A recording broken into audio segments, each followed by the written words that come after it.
Hello, everyone, and welcome to the inaugural episode of the Family Matters Show. I'm Kim Walsh-Phillips. My privilege to be the host of just this first episode with Jeffrey Rehmeyer. I am excited to introduce you to him if you haven't already met him.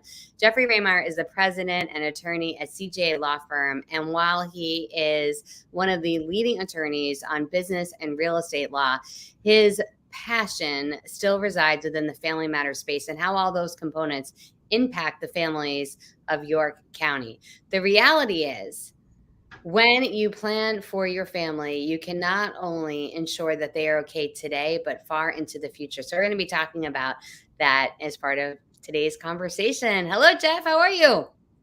Good morning, Kim. Thank you for that introduction. I am fantastic, and I'm very excited to be here for this first inaugural broadcast. Yeah, so excited. I can't wait to tell them what we have coming up in future episodes. But for today, we're going to turn the tables a little bit. In the future, we're going to be interviewing some of the incredible, influential leaders of the area. But today, you are getting interviewed. So we're gonna put you in the hot seat. And I'm going to start with this question. Why is family law and family planning so important to you? Kim, that's a good question. So I've been practicing for about 25 years. The years have flown by, and my practice started with me doing a lot of different areas of law.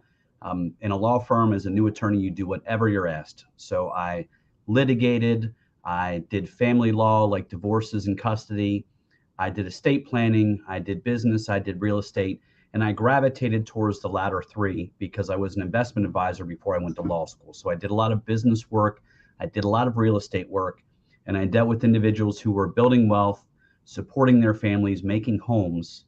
And as part of that, I was also asked to do estate planning. And estate planning became an important focus. And all three of those work together.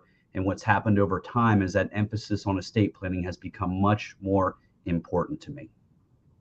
Yeah. And since I had the privilege of getting to work with you and you sharing so much of your knowledge with me, I've been amazed at what I didn't know, but I should have known about protecting my family.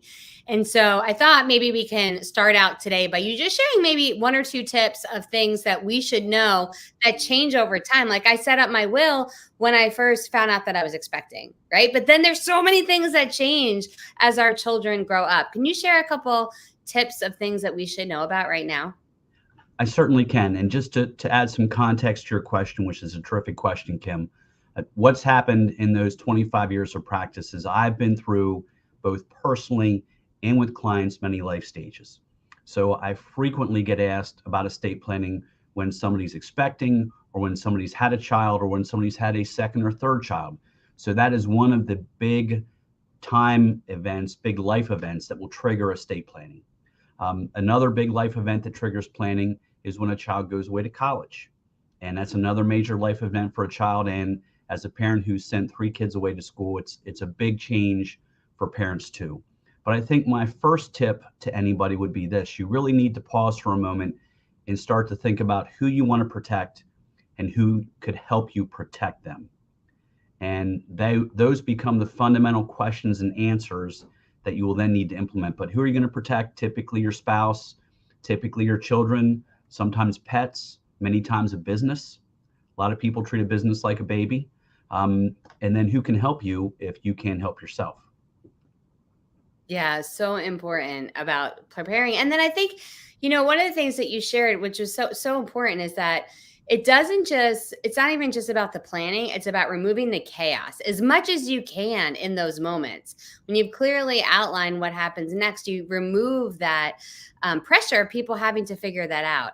And some of the topics that have come up as we've been talking about this, you've mentioned different people in the community that you would love to engage in a conversation. I know you have an upcoming book all about this, which I cannot wait to read.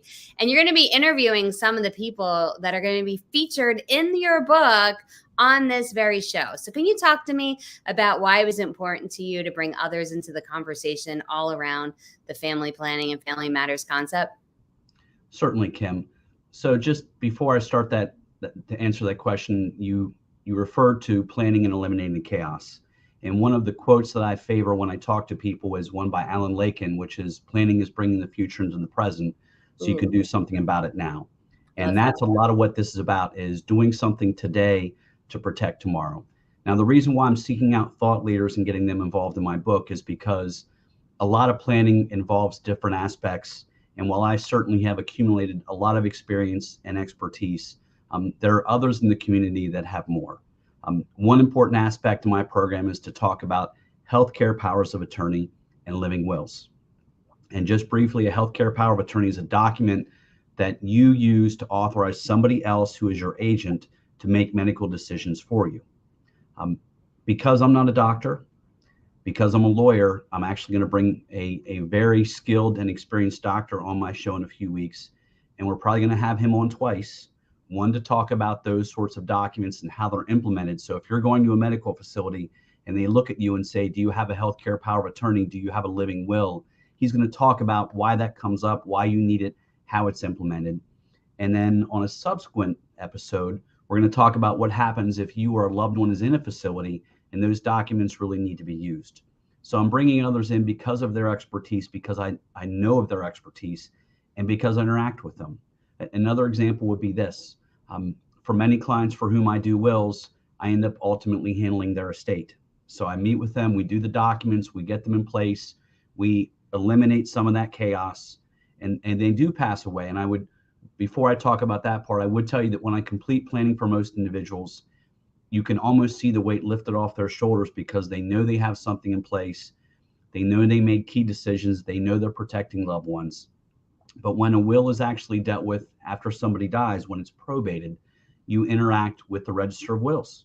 So I'm going to have a Register of Wills on this show who's going to talk about the nuts and bolts of what happens in his office.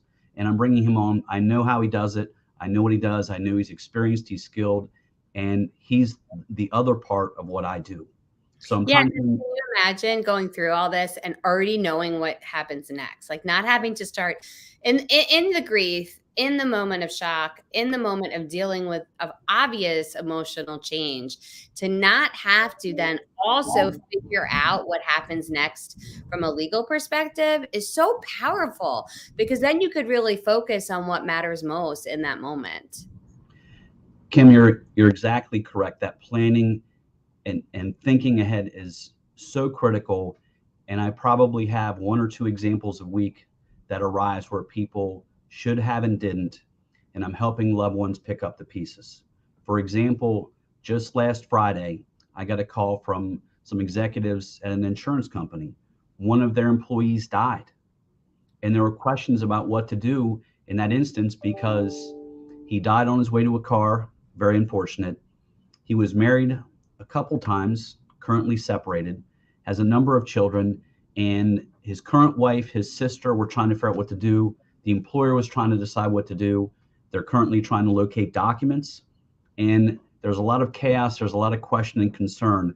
Now, I got on a phone call with the executives from the company, and after about 45 minutes, they started to better understand the context and timing of what would happen. But unless people really know the framework, and it's not a complicated framework, you just have to spend some time and digest it. Unless they know that framework, it creates a lot of concern and uncertainty.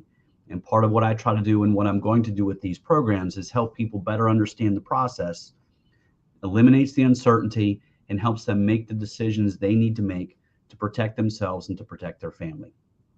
So important. It's so important. So you mentioned that you're going to have a physician on the Register of Wills and you're going to have a weekly program sharing these incredible interviews. Do you have next week's booked yet? I do. The Register of Wills should be my guest next week for his first appearance. And then I'm going to bring him back later. I also have been talking with some individuals at local universities who are going to step on board, largely to talk about the college student component of this. Part of what I've emphasized in recent years as I've watched my children go through college is the need to get documents in place for non-minor children. And a non-minor child is a child that's become a legal adult. In Pennsylvania, it's 18. So interestingly, when your child's 17, you can make all the decisions, you can have all the information. When that child turns 18, legal adult.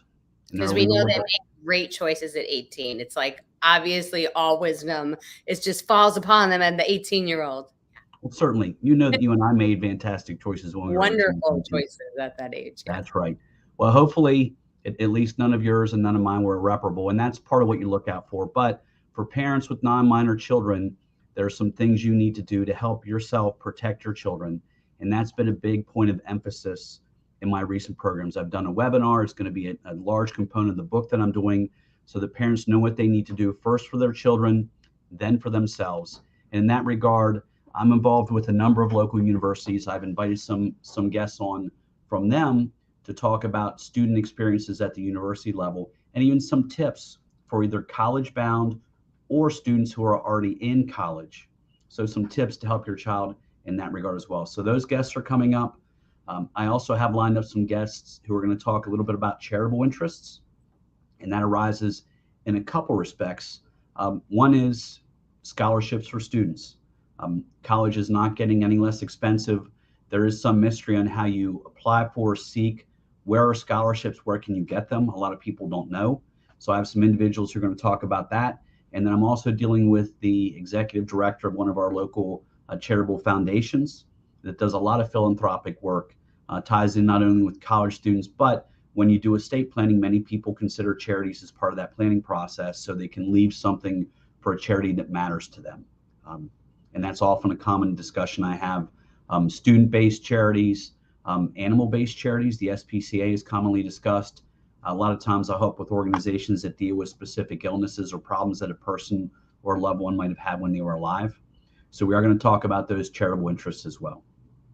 That's wonderful. So I know that folks might want to learn more about it. You mentioned all the changes we need to make when our child turns 18, when our child's going to school, our medical records moving forward. How do we deal with all this? And you have a workshop that people can attend that will give them more information. Tell them a little bit about that workshop and how they can get more information about it. Certainly. My workshop is entitled The 5 Things You Need to Change Before Your Child Goes Away to College. And it does highlight the various aspects of planning that you need to consider to protect that child, to protect yourself, spouse, and if you have younger children, that younger child as well. So that's a webinar. And if anybody is interested, if you just drop a comment, I will get you access information and I can get you the availability to participate in it or to see it. There is no cost to that program, and I'm going to continue to do it. I've done it over the past few months, and I plan to emphasize it more. I know college graduations. I know high school graduations are coming up. It's that time of year. I'm seeing college acceptances, so that workshop's going to be available, and then people will be able to access me via this show as well as other methods of social media. Wonderful, Jeffrey. So make sure to set your calendar now and tune in. It'll be each and every Wednesday at 9 a.m. Eastern. Is that right? Each and every Tuesday. We're going to Tuesday. go every Tuesday, 9 a.m. Eastern. Tuesday. It all starts with knowing the day of the week. Each and every Tuesday at 9 a.m. Eastern. That's fantastic. Well, congratulations on your first episode. I think you've set the bar high for future guests, and I can't wait to tune in. Kim, thank you so much for being here with this. You know that you've been instrumental in guiding me to this point. I'm very excited. I'm very passionate about sharing this information. As I alluded to earlier, there's a lot to digest, but it can be broken down. It can be very easily digested with the right guidance. And then you know what you need to figure out, you know what choices you need to make, and then you can protect yourself and you can protect your family. And that's what I want to do. I want to help people protect their families.